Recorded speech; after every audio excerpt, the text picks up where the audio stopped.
1/3 of our food supply depends on honeybee pollination. So without the honeybee, we'd still have food, but we wouldn't have nearly as much.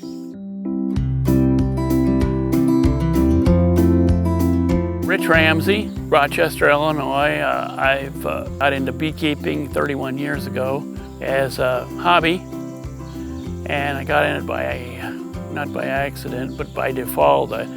I found a swarm of bees and called a beekeeper, and I asked him to come get the bees. He said, "Why don't you take them?" And I said, "I don't know anything about bees." And he said, "I'll help you."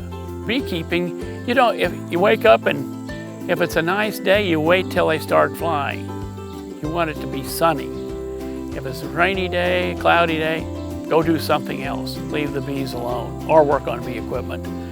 One of the essential things for a beekeeper is a bee veil. You need a bee veil. Hive tool. That's used to pry the frames apart inside the hive. Smoker. That's used to puff into the hive. The bees fill up with honey and calms them down. We'll go over and look at a hive before we get a storm.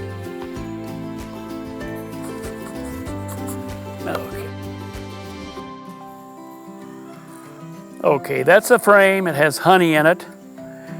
Those shiny liquid, that's honey they put in there.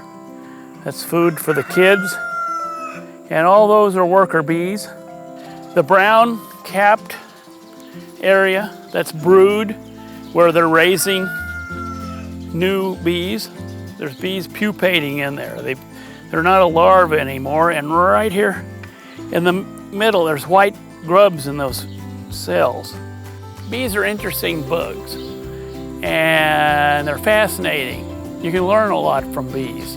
You know, you got 60,000 bees in the hive, and they're most all of them getting along. Why can't we do that as a people on Earth?